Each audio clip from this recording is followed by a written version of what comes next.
Bien, ahora nos toca ver la pregunta número 14 del examen de selección de CEPREUNI 2014-1. Esta pregunta nos dice lo siguiente: ¿cuántos gramos de clorato de potasio se requieren para que se suministre la cantidad apropiada de oxígeno para quemar completamente 50 gramos de metano según las siguientes reacciones sin balancear? Me dan estos datos, ¿ya? Bueno, esta pregunta es una pregunta que corresponde al tema de estequiometría, y la base en sí es saber cuál es la masa de clorato de potasio que se requerirá para producir suficiente oxígeno para quemar este metano. Si nos damos cuenta, en la primera reacción se produce oxígeno y luego el oxígeno producido acá va a ser empleado para quemar este metano. Entonces el producto que va a ser común en ambas reacciones va a ser el oxígeno. El oxígeno producido acá va a ser el oxígeno que va a terminar quemando el metano. Por lo tanto, la cantidad de oxígeno acá y la cantidad de oxígeno acá va a terminar siendo la misma. Entonces eso nos va a servir de base de referencia para poder resolver nuestro ejercicio. En este ejercicio nos dan de dato que la masa molar del clorato de potasio vale 122,5 y la del oxígeno vale 32 gramos mol. Entonces empecemos el análisis. En la primera reacción, si nosotros la balanceamos, encontraremos lo siguiente. Como acá hay 3 oxígenos y acá hay 2 oxígenos, colocaré por aquí un 2 y colocaré por acá un 3 para tener balanceado el oxígeno. Como acá hay 2 potasio y 2 cloro, entonces aquí adelante colocaré un número 2 y ya está balanceado. ¿Esto a qué conclusión me lleva? Bueno, fijémonos ahí, que por cada 2 mol de clorato de potasio se van a generar 3 mol de oxígeno. Si hacemos lo propio en la segunda reacción, ¿qué es lo que tendremos? Voy a colocar aquí un número 1 y tendré un carbono, 4 hidrógenos, por acá viene el número 2. Como acá hay 2 más 2 son 4 oxígenos, aquí adelante colocaré un número 2. ¿Y qué es lo que vamos a encontrar en esta reacción? Que por cada mol de metano se va a producir o se va a requerir 2 mol de oxígeno. Acuérdate que la base de referencia con la cual vamos a trabajar nosotros es que la cantidad de moles de oxígeno en ambos casos sean iguales. ¿Por qué? Porque el oxígeno que tenga acá servirá para quemar a este metano. Por lo tanto, ¿cómo lograré yo igualar ese oxígeno? Bueno, eso ya depende bastante de tu habilidad.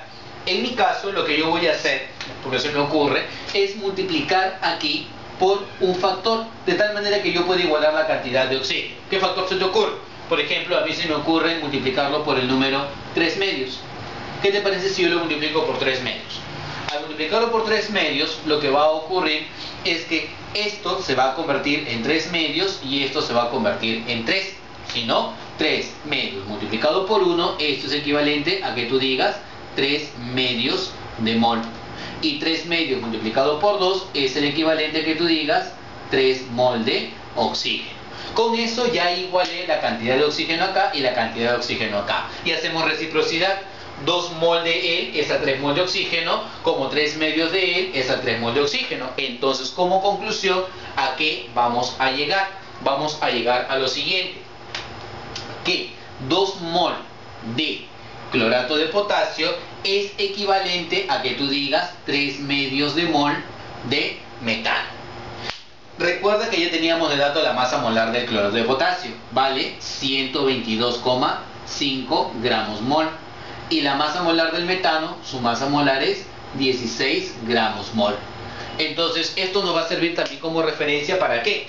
Porque si la masa molar es 122,5 gramos mol, significa que cada mol tiene 122,5 gramos. Por lo tanto, si tú tienes 2 mol, 2 por 122,5 gramos, corresponderá a que tú digas 245 gramos.